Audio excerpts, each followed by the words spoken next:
Brainies and welcome back to my channel. I am your brainy mentor Vishakha and today we'll be doing chapter number 1 of our book 2 Political Science, that is Challenges of Nation Building. ठीक है, अब इस chapter का मतलब क्या है देखो. इस चैप्टर में हम पढ़ेंगे कि जब हमारा इंडिया आज़ाद हुआ था, जब हमारे इंडिया को फ्रीडम मिली थी, उस टाइम पे इंडिया ने कौन से चैलेंजेस फेस किए. ठीक है, सबसे पहले इस पैराग्राफ पे आपको क्या पढ़ना है. पूरा पैराग्राफ इतना इंपॉर्टेंट नहीं है, you just have to study the date 14 to 15 August 1947.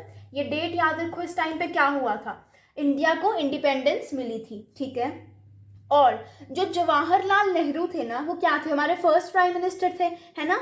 तो उन्होंने क्या किया था, he addressed a special session of the constituent assembly. उन्होंने एक स्पीच दी थी रात को कॉन्स्टिट्यूएंट असेंबली में. ठीक है, उस स्पीच को बोलते हैं ट्राइस्ट विद डेस्टिनी स्पीच.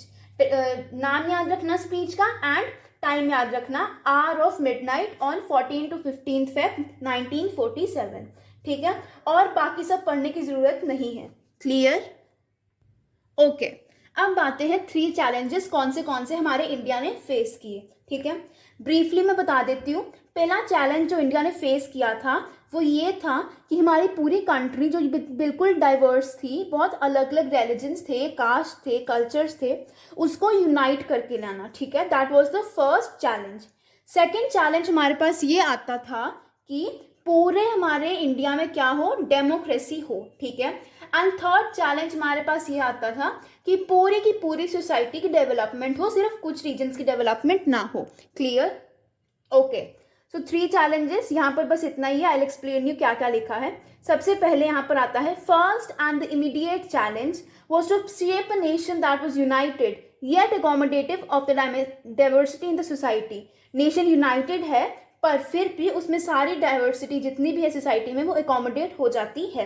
ठीक है, अब जो हमारा पार्टीशन था ना कंट्री का, वो मतलब उसको लगा कि हाँ, पार्टीशन देख के लोगों को लगा कि हमारी जो यू कैन से डर हैं वो बहुत सही हो रहे हैं, हमारी कंट्री यूनाइट नहीं रह पाएगी. ठीक है, सो एक बहुत इंपॉर्टेंट क्वेश्चन अराइज हुआ, क्या, how was integration of territory of India to be achieved. मतलब कि हमारी टेरिटरी ऑफ इंडिया जो है उसमें स्टेट्स को कैसे डिवाइड करोगे, बॉर्डर्स कैसे बनाओगे प्रॉपरली, उसको कैसे अचीव करोगे. ठीक है, इस चैप्टर में हम इसी फर्स्ट चैलेंज के बारे में पढ़ने वाले हैं.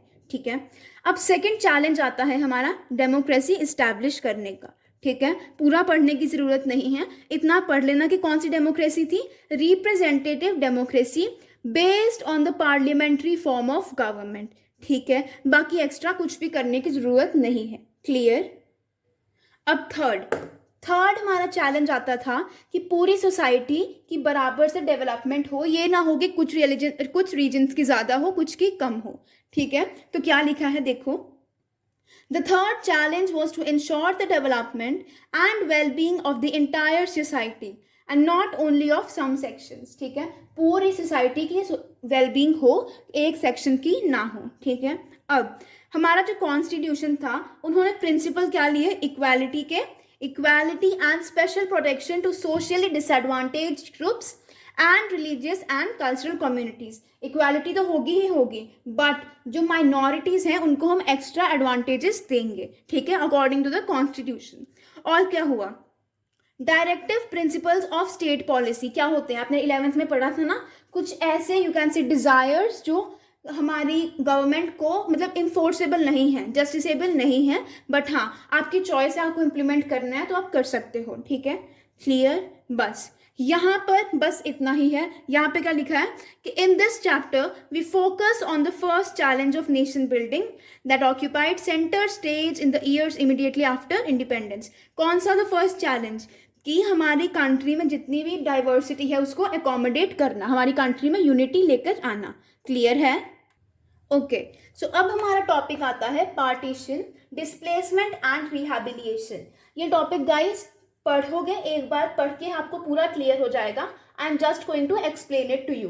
ठीक है, सबसे पहले क्या हुआ था, जो मुस्लिम लीग थी ना, उन्होंने बोला कि 2 नेशन थ्योरी होगी. ठीक है, इसका क्या है, इसके अकॉर्डिंग क्या था कि India consisted of not 1 but 2 people, कि इंडिया में एक टाइप के लोग नहीं, 2 टाइप के लोग हैं. कौन से, हिंदूज एंड द मुस्लिम्स. इसीलिए मुस्लिम लीग ने क्या डिमांड की थी कि पाकिस्तान बने। पाकिस्तान क्या है? A separate country for the Muslims. Clear है? अब प्रोसेस ऑफ पार्टीशन में देखते हैं क्या था। प्रोसेस ऑफ पार्टीशन में ये था कि सिंपली हमारा इंडिया और पाकिस्तान डिवाइड हो जाएगा। जो ज़्यादा मेजॉरिटी जहाँ पर मुस्लिम्स की होगी वो पाकिस्तान बन जाएगा, और जहाँ पर ज़्यादा मेजॉरिटीज हिंदूज की होगी वो हिंदुस्तान या फिर इंडिया होगा। ठीक है, अब मेन प्रॉब्लम देखो क्या आती है। First of all there was no single belt of Muslim majority areas. कोई फिक्स नहीं थे मुस्लिम मेजॉरिटी एरिया हमारे इंडिया में। ठीक है, इसका मतलब ये था कि 2 एरियाज थे हमारे कॉन्सेंट्रेशन के जहाँ पर मुस्लिम ज़्यादा थे। कौन से एरियाज थे वो? फर्स्ट एरिया था जहाँ पर हमारा पंजाब, मतलब West Punjab and East Bengal, यहाँ पर हमारे मुस्लिम ज़्यादा थे। ठीक है, तो बट ये अलग अलग थे, बहुत दूर है। यू नो ना पंजाब कहाँ पर है और बंगाल कहाँ पर है। तो क्या डिसाइड हुआ था?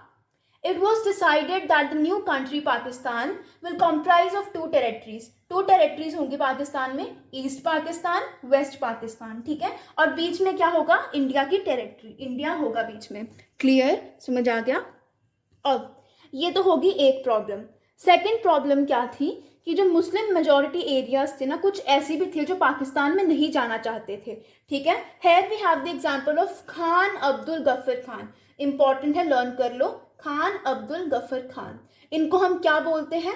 We call him as the Frontier Gandhi. ठीक है, अब ये कहाँ के लीडर थे? ये थे नॉर्थ वेस्टर्न फ्रंटियर प्रोविंस के लीडर, NWFP के लीडर थे। और ये क्या चाहते थे कि हमारा इंडिया और पाकिस्तान अलग ना हो, इंडिया शुड रिमेन यूनाइटेड। ठीक है, सेकेंड प्रॉब्लम ये थी। ठीक है, अब आती है हमारी थर्ड प्रॉब्लम। थर्ड प्रॉब्लम क्या थी? थर्ड प्रॉब्लम ये थी कि पंजाब और बंगाल क्या थे, इनमें भी कुछ ऐसे एरियाज थे जहाँ पर नॉन मुस्लिम्स बहुत ज़्यादा थे। तो ये डिसाइड किया गया था कि 2 provinces will be bifurcated according to religious majority at the district और इवन द लोकल लेवल।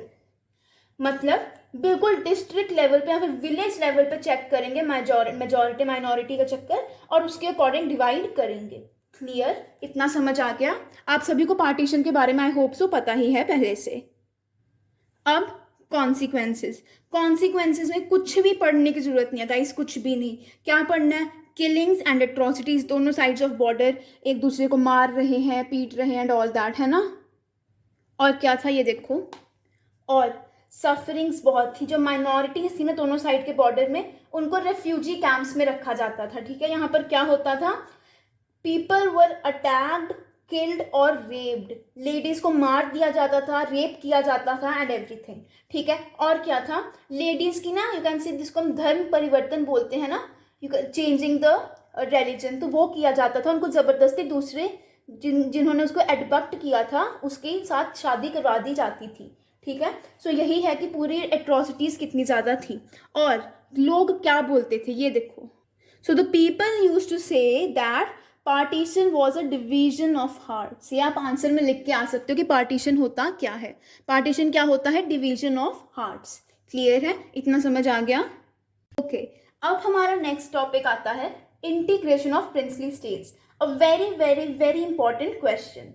ये इसमें 6 मार्क का क्वेश्चन आएगा ही आएगा किसी एक स्टेट के बारे में। ठीक है, अब सिर्फ समझना है, पढ़ना आपने खुद है। ठीक है, you should open your books and खुद भी पढ़ने की कोशिश करो। ठीक है, अब सबसे पहले प्रॉब्लम क्या थी प्रिंसली स्टेट्स की?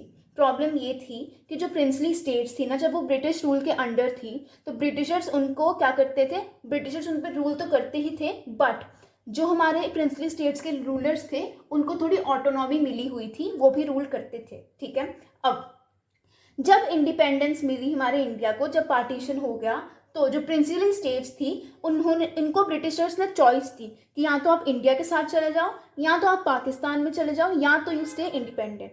ठीक है, अब most of the princely states जो थी उन्होंने बोला कि हम इंडिपेंडेंट रहेंगे। ठीक है, और ये सभी प्रिंसली स्टेट्स ना इंडिया के अंदर ही थी। तो बहुत, अगर ये स्टेट्स इंडिपेंडेंट हो जाती ना तो बहुत इशू होता, क्योंकि हमारा इंडिया फिर बहुत जल्दी डिवाइड हो जाता। ठीक है, सो this was a very serious problem and could threaten the very existence of a united India.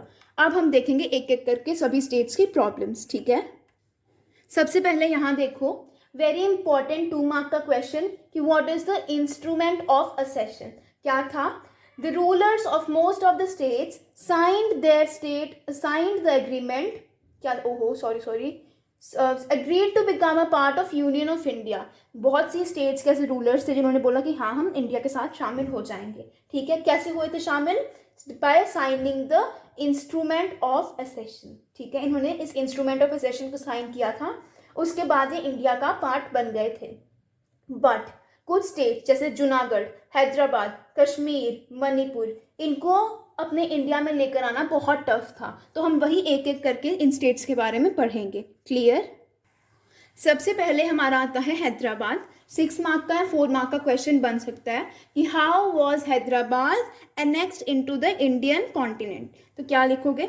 Hyderabad देखो कैसे आया. हैदराबाद में रूल किसका था? निज़ाम का रूल था. अब निज़ाम क्या था? वर्ल्ड्स रिचेस्ट मैन में से एक था. ठीक है, अब निज़ाम ने हमारी इंडिया के साथ क्या साइन किया? The stand still agreement. कब साइन किया? नवंबर 1947 में. इंपॉर्टेंट है, डेट्स याद रखनी है अच्छे से. पॉलिटिकल साइंस में एक एक डेट इंपॉर्टेंट है. ठीक है, अब क्या होता है, जो हमारे मतलब जो लोग थे ना निज़ाम की स्टेट के, जो हैदराबाद स्टेट के लोग थे, वो अगेंस्ट हो गए निज़ाम के रूल के. ठीक है, तो निज़ाम ने क्या किया? निज़ाम ने अपने रज़ाकर्स छोड़े. रज़ाकर्स कौन होते हैं?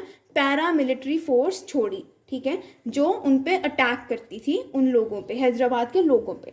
क्लियर? फिर क्या करते थे? लोगों को क्या करते थे? People were murdered, maimed, raped and looted. Specially कौन से लोग? Non Muslims. उन पे ज़्यादा एट्रॉसिटीज़ होती थी. ठीक है, तो अब हमारी इंडिया की जो गवर्नमेंट थी उसने सोचा कि चलो ठीक है, हम इस सिचुएशन को टैकल करते हैं. तो सितंबर 1948 में इंडियन आर्मी वहाँ पर गई, निज़ाम की फोर्सेस के साथ लड़ाई की, एंड कुछ टाइम के बाद निज़ाम ने सरेंडर कर दिया और हैदराबाद इंडिया में शामिल हो गया. So this was the story of Hyderabad. समझ आ गया अच्छे से? अब आती है द स्टोरी ऑफ मणिपुर.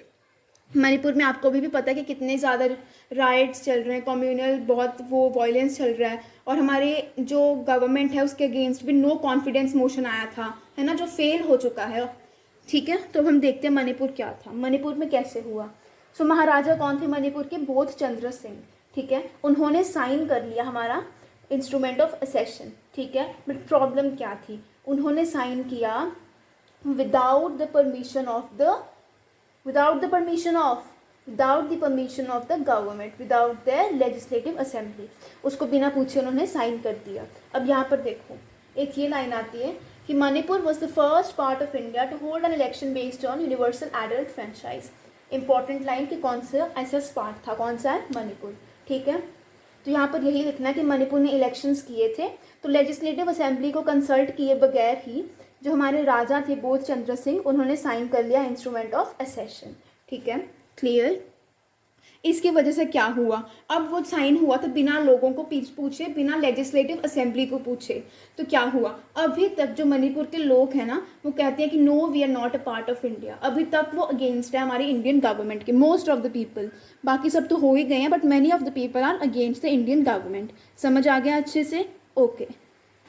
अब आता है हमारा important topic, reorganisation of states. यहाँ पर कुछ भी नहीं करना यहाँ तक. ठीक है, आपको क्या पढ़ना है? We will be starting about Vishal Andhra movement. इस मूवमेंट में जो हमारे पोटी श्रीरामल्लू थे, वो कौन थे? एक कांग्रेस के लीडर थे और वेटरन गांधी थे. उन्होंने क्या किया? देखो इन्होंने क्या किया, ध्यान से देखना क्या किया. इन्होंने फास्ट रख लिया. He went on an indefinite fast. ठीक है, और 56 डेज के बाद इनकी डेथ हो जाती है. तो क्या हुआ? बहुत से लोग जो थे ना आंध्रा रीजन के, वो अगेंस्ट हो गए गवर्नमेंट के. सो एट द एंड क्या हुआ? दिसंबर 1952 में प्राइम मिनिस्टर को अलग से एक आंध्रा स्टेट बनानी पड़ी. क्लियर? ओके. सो जब आंध्रा की स्टेट बन गई तो उससे बहुत अलग अलग जगहों पर भी वो होने लग पड़ा कि हाँ हमें भी अलग स्टेट चाहिए. तो क्या हुआ? जो हमारी सेंट्रल गवर्नमेंट थी ना, उसने क्या किया? एक स्टेट्स रीऑर्गेनाइजेशन कमीशन को बुलाया. ठीक है, 1953 में स्टेट्स रीऑर्गेनाइजेशन कमीशन वो सेट अप. ठीक है, एंड उसने क्या रिपोर्ट बनाई कि बाउंड्रीज हैं जो स्टेट की, वो बाउंड्रीज ऑफ डिफरेंट लैंग्वेजेस को रिप्रेजेंट करनी चाहिए. ठीक है, इसलिए 1956 में स्टेट रीऑर्गेनाइजेशन एक्ट पास किया गया. और इसके बाद क्या हुआ? हमारे इंडिया में 14 स्टेट्स एंड 6 यूनियन टेरिटरीज बन गई. क्लियर? पूरा समझ आ गया है आई होप. अब guys very important part of this chapter, 1 mark या 2 मार्क के लिए इसमें से क्वेश्चन आ सकते हैं। क्या याद रखना है इसमें से? महाराष्ट्र और गुजरात कब बने थे? 1960 में। उसके बाद पंजाब कब बना था? 1966 में, ठीक है। उसके बाद 1972 में मेघालय बना था, और मणिपुर और त्रिपुरा भी 1972 में ही बने थे, ठीक है। नागालैंड कब बना था? 1963 में। फिर छत्तीसगढ़, उत्तराखंड, झारखंड कब बने थे? 2000 में। और जो हमारा तेलंगाना था ये कब बना? 2 जून 2014 में, ठीक है। समझ आ गया? सो इसके साथ ही हमारा पूरा पूरा पूरा चैप्टर खत्म हो जाता है। आई होप अच्छे से समझ आ गया होगा। इसके रिटन नोट्स का भी शॉर्ट वीडियो मैं अपलोड कर दूंगी। So I hope you like the video. Do like, share and subscribe to the channel. I will see you in the next video. Thank you so much for watching.